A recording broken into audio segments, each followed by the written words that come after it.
Bueno, y otro de los elementos que es fundamental y ante los cuales ya hay buenas prácticas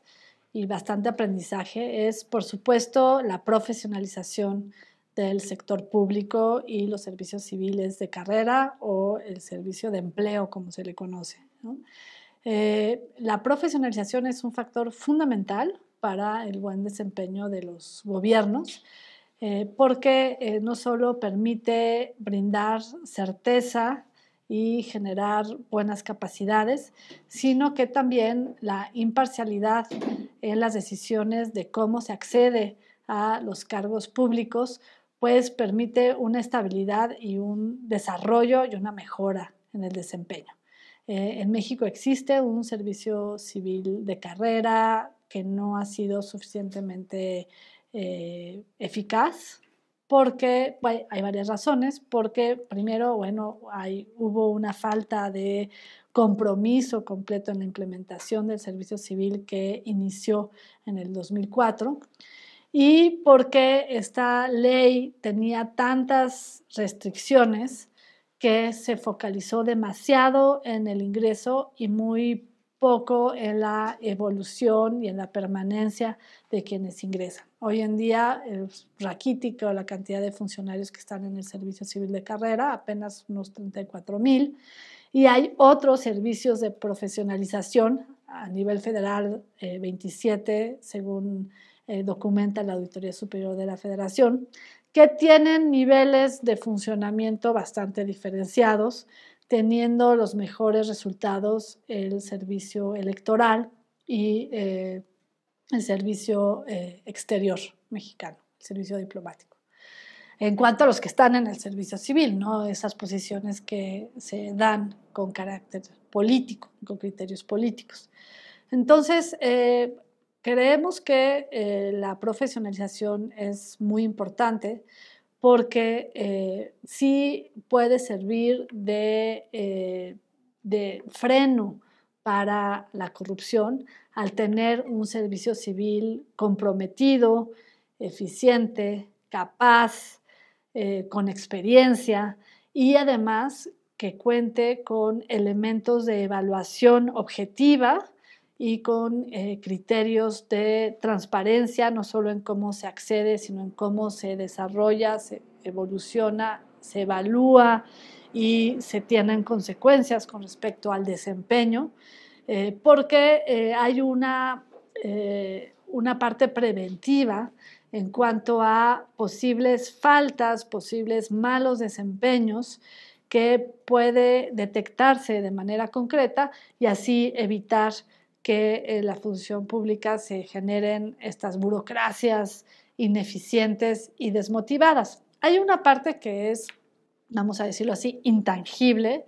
y que recientemente Mary Lee Grindle nos recordaba en un seminario, que es la parte del ánimo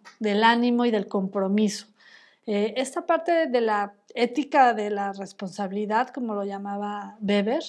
es importante en la función pública, es decir, este compromiso en donde se actúa de manera responsable y se asumen las consecuencias por una decisión. Eso es un elemento fundamental de la rendición de cuentas. Ya no se trata de pues yo nada más estaba siguiendo órdenes, yo nada más hice lo que me dijeron, como si las personas no tuvieran voluntad, como si las personas fueran peones de un ajedrez manejado por extrañas fuerzas ocultas. Entonces, el hecho de que formemos funcionarios responsables también tienen un efecto.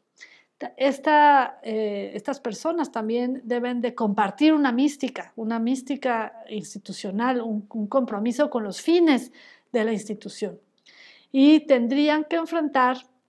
en este sentido, los contravalores éticos que nos ha señalado autores como Mauricio Merino, por ejemplo, quien ha identificado que en la burocracia mexicana se han generado unos auténticos contravalores, valores que son contrarios a lo que necesitamos para ejercer y para tener una democracia. ¿Cuáles son estos contravalores? Bueno, por ejemplo, que se privilegie el vínculo personal sobre el desempeño o sobre las capacidades de una persona para tener ascensos en una empresa o en una dependencia pública, como por ejemplo que se privilegie la cercanía con la cabeza de la institución como criterio determinante de acceso a un cargo o a un ascenso y no otros criterios más objetivos, como por ejemplo que se utilice a las instituciones como plataforma política personal para hacer carrera y que los fines de la institución sean desviados para que quien encabeza la institución haga su carrera, se luzca, tenga más atención y pueda brincar a un cargo público con mayor relevancia. Qué mejor desempeño que dar los resultados que la ciudadanía está esperando, pero esto no sucede. Otro contravalor, por ejemplo, es que se privilegie la confianza personal y las acciones en favor de quien manda por encima de lo que debiera de hacer la institución, por encima de los resultados. Otro contravalor es que se evalúe en base a ocurrencias, en base a efectos mediáticos y no en base a resultados objetivos, que se hagan evaluaciones a modo para lucirse. Otro contravalor es que se gaste en cosas que no son necesarias o prioritarias y que además dañan a los resultados de la institución o dependencia.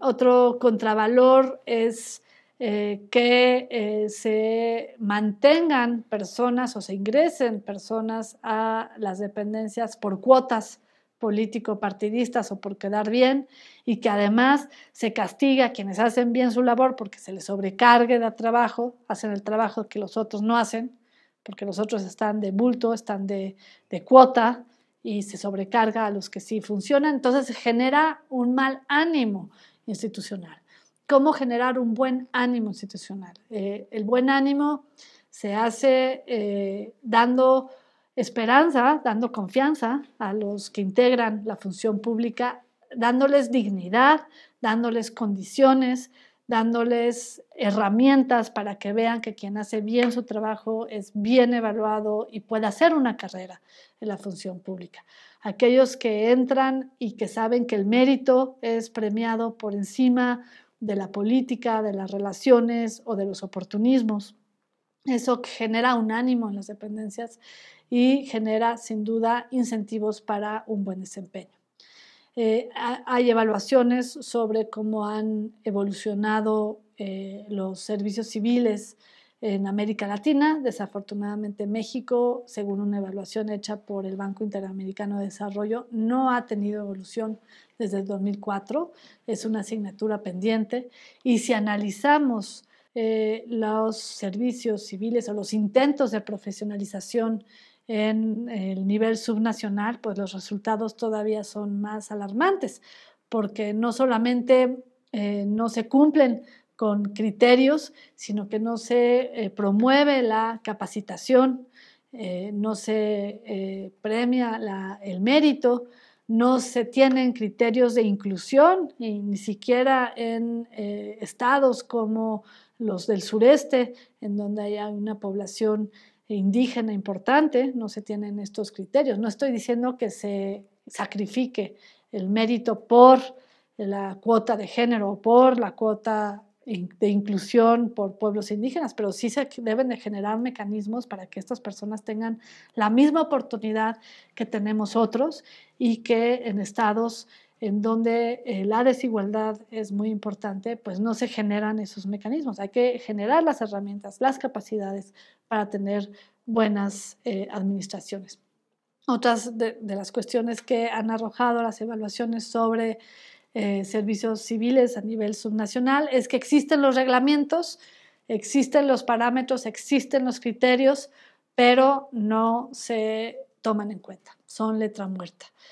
Vienen los concursos a modo, las cuotas, la renovación. Otra cuestión es que no se recupera la experiencia adquirida en el transcurso de las administraciones y se sacrifica, y entonces la curva de aprendizaje vuelve a iniciarse cada vez que hay una renovación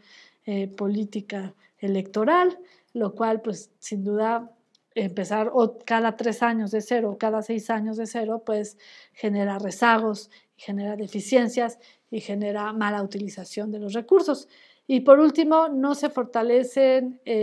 las áreas de recursos humanos para generar garantías, para generar instrumentos y para generar información que es fundamental para la prevención y para la corrección de actos de corrupción. Entonces, la profesionalización sí merece una reflexión amplia. No se va a solucionar solo con una ley, pero es necesario reformar y mejorar para tener una ley más acorde con la realidad del país. Y también tenemos que pensar en cómo tener un servicio civil con un enfoque de justicia social que en México pues hoy en día es tan necesario.